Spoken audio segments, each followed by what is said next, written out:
তদন্তকারীরা তাদের গতি কিন্তু উদ্ধারকারীরা ইতিমধ্যেই বাড়িয়েছেন এবং একাধিক যন্ত্রপাতি এনে কিন্তু সেই কাজ চালানো হচ্ছে। কিন্তু যাদের প্রিয়জনরা এখনো নিখোঁজ তাদের পরিবারের কি অবস্থা? মাত্র 3 দিন আগে নাজিরাবাজে গোডাউনে কাজে যোগ দিয়েছিল তমলুকের দেবাদিত্য দিন্দা, ক্লাস 11-এর ছাত্র। দেবাদিত্য বাড়তি হাত খরচের আশায় কাজ করতে শুরু করেছিল। নিখোঁজ সে, তার মা ইতিমধ্যেই ডিএনএ স্যাম্পল দিয়ে এসেছেন। দেখুন।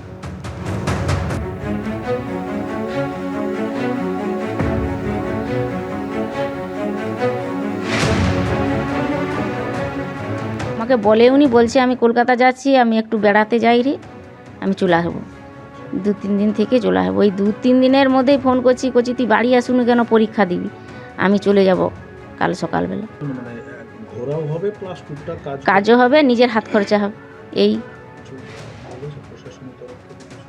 বলছে যে এগুলা টেস্ট করে দেখবে। আমরাও একটা বলে এলাম প্রশাসনে যে যদি তারা কোথাও থাকে আপনারা খোঁজ নিন, আর তাদের যেন চিকিৎসাও ভালো হয় সেটার জন্য আপনারা ব্যবস্থা নিন। বহু শ্রমিক এসেছিলেন পূর্ব মেদিনীপুর থেকে, কেউ এসেছিলেন পূর্ব মেদিনীপুরের তমলুক থেকে, কেউ আবার এসেছিলেন ময়না থেকে।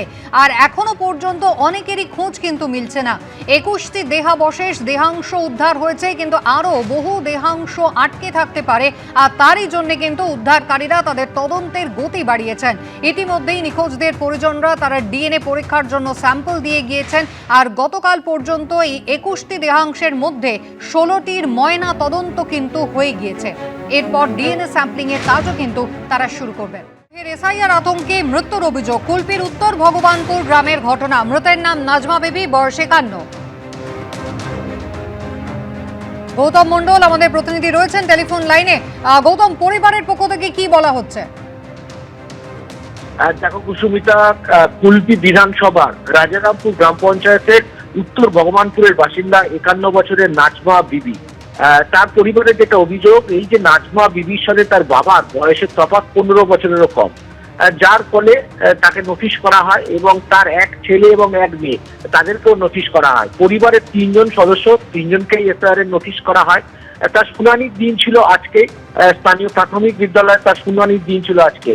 কিন্তু গতকাল এবং বেশ কয়েকদিন আগে থেকেই তিনি এই সমস্ত নথি জোগাড় করার জন্য বিভিন্ন জনপ্রতিনিধি এবং সরকারি দপ্তরে যাচ্ছিলেন এবং সেইটার পরে তার ছেলে যেটা জানাচ্ছেন যে তাদের ঠিকমতো সেই নথি জোগাড় করতে পারেননি এবং তার ফলে থেকে তিনি বেশ কিছুটা চিন্তান্বিত ছিলেন এবং তিনি এছাড়া অন্যান্য অসুখতা ছিল কিছু।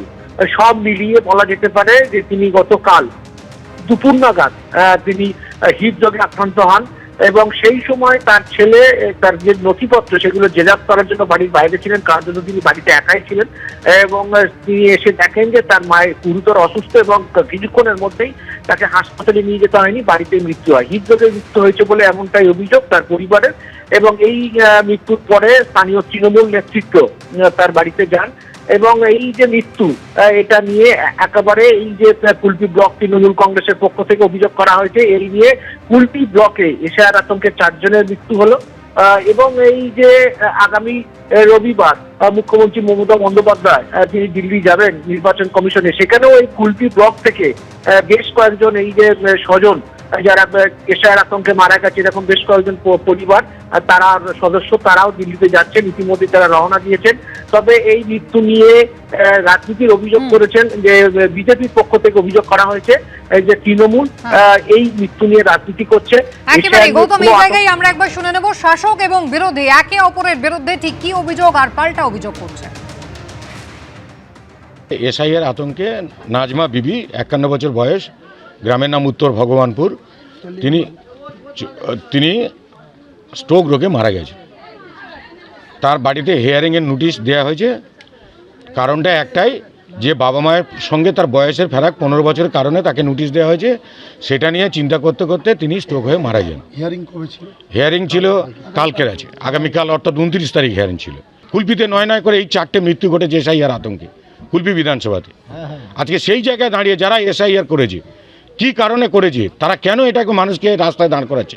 এসআইআর নিয়ে কোনো আতঙ্ক নেই, কারণ স্বচ্ছ ভোটার তালিকা বানানোর দায় হচ্ছে নির্বাচন কমিশনের। আতঙ্ক যদি কেউ ছড়ায় একমাত্র দায় হচ্ছে তৃণমূল কংগ্রেসের। এরা যে কোনো মৃত্যুকে নিয়ে আতঙ্ক ছড়াচ্ছে এবং সাধারণ মানুষের মধ্যে এটা ভয় ভীতি ধরাচ্ছে। আজও অবধি একটা ডিএম দেখাতে পারলো না যে এসআইআর এর আতঙ্কে মারা গেছে, সেরকম ধরনের প্রমাণ আজও অবধি নেই। কিন্তু এটা সাধারণ মানুষের ভয় ভীতি ধরাচ্ছে এবং আগামী দিনে এই এসআইআর নিয়ে যে নোংরামিটা খেলছে তৃণমূল, সেটা আমি ধিক্কার জানাই এবং এটা নোংরা রাজনীতি। এই নোংরা রাজনীতি থেকে বিরত থাকুক। এসআইআর স্বচ্ছ তালিকা হোক, যারা প্রকৃত ভারতীয় নাগরিক তারা ভোটদান করুক। মাইক্রো অবজারভার সময় মতো আসেননি, আর সেই কারণে এসআইআর শুনানির কাজ শুরু হয়নি। বনগাঁ বিডিও অফিসে দীর্ঘক্ষণ ধরে লাইনে দাঁড়িয়ে রীতিমতো হয়রানি হতে হচ্ছে মানুষ, এমনটাই অভিযোগ করেছেন। সমীরণ পাল রয়েছেন আমাদের সঙ্গে। সমীরণ, শেষ পর্যন্ত মাইক্রো অবজারভার কি এলেন? শুনানির কাজ কি শুরু হলো? 12:20 নাগাদ মাইক্রো অবজারভার এসে পৌঁছন বনগাঁ বিডিও অফিসে এবং তারপরে কাজ শুরু হয়।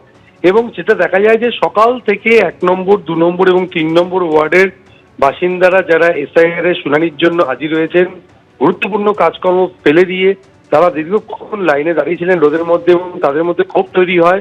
এবং যেহেতু মাইক্রো অবজারভার আসেননি, সেই কারণে কাজ শুরু হচ্ছিল না। এবং 12:20 নাগাদ মাইক্রো অবজারভার আসার পর কাজ শুরু হয়েছে এবং সাধারণ মানুষ যারা শুনানির জন্য এসেছিলেন তাদের অভিযোগ যে তারা সময় মতো এসছেন এবং সময়ের অনেক আগে, বেলা 11টাতে শুনানি শুরুর কথা, কিন্তু তারা অনেক আগে এসে পৌঁছেছেন। কিন্তু 1 ঘন্টারও বেশি সময় হয়ে গেছে, কিন্তু শুনানিতে আসার জন্য, শুনানি পরিচালনার জন্য মাইক্রো অবজারভার এসে পৌঁছাননি। আর সেই কারণে তাদের মধ্যে ক্ষোভ তৈরি হয়। এবং যিনি এই আরও আছেন তিনি জানিয়েছেন যে যেহেতু মাইক্রো অবজারভার আসেননি, সেই কারণে কাজ শুরু করতে সমস্যা হয়েছে। পরবর্তীকালে দুপুর 12:20 নাগাদ মাইক্রো অবজারভার এসে পৌঁছন এবং কাজ শুরু হয়েছে শুনানি। কিন্তু প্রচুর মানুষ 1 নম্বর, 2 নম্বর এবং 3 নম্বর ওয়ার্ডের প্রচুর মানুষ যাদের শুনানিতে ডাকা হয়েছে তারা এখনো লাইনে দাঁড়িয়ে রয়েছেন। যেহেতু দেরিতে কাজ শুরু হয়েছে, তার ফলে বেশ কিছুটা সময় লাগবে বলে জানা যাচ্ছে।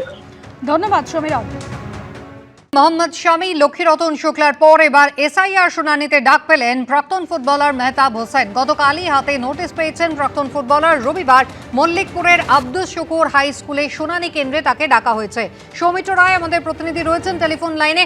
সৌমিত্র, ঠিক কি ধরনের অসঙ্গতি পাওয়া গিয়েছে যে কারণে শুনানিতে ডাকা হলো মেহতাবকে? কুসুমিতা দেখো, গতকাল মেহতাব হোসেন এই এসআইআর শুনানির নোটিশ হাতে পেয়েছেন।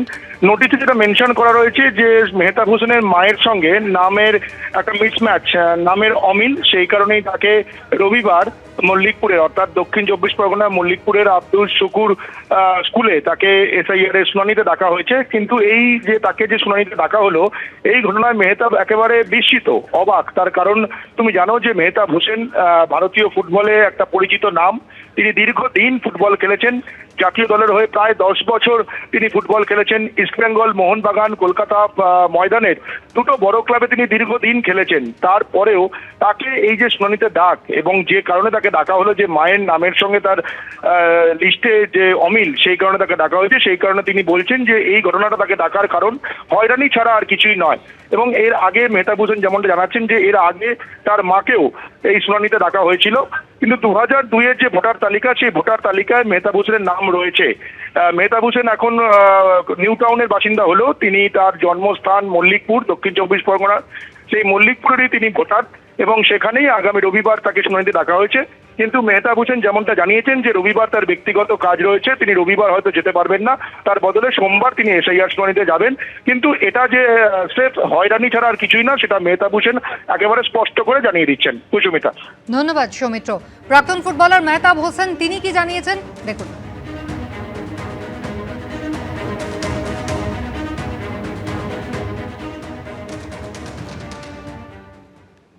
ফার্স্ট অফ অল, ময়দানে আমার প্রায় 22 থেকে 23-25 বছর আমার গেছে, ঠিক আছে। ইস্ট বেঙ্গল, মোহনবাগান মিলিয়ে আমি 17 বছর ফুটবল খেলেছি, 18 বছর ধরো। তারপরে ইন্ডিয়া টিমে 10 বছর। তারপরেও যদি আমাদেরকে সবাই, মানে আমি বলে না, আমার থেকেও অনেক বিশ্ববিখ্যাত লোককেও ডেকেছে। তো এইগুলো মানে মানে কি বলবো, হয়রানি করা, মানে পরিশ্রম করা, এইগুলোই আর কিছু কাজ নেই। লাইনে দাঁড় করানো, এর আগে হলো আধার কার্ড প্রমাণ হলে হয়ে যাবে। তো এই করে প্রত্যেকদিন এক একটা নিয়ম যদি বার করে, তাহলে কিছু বলা। প্রত্যেকটা বাঙালি, আমি বলে শুধু না, প্রত্যেকটা বাংলার যেহেতু কোনো মানুষ আছে, হ্যাঁ, প্রত্যেকটা বাঙালি খুব মানে খুব বিরক্ত হচ্ছে আর কি এটা এই সারাটা নিয়ে। এবিপি আনন্দ, এগিয়ে থাকে, এগিয়ে রাখে।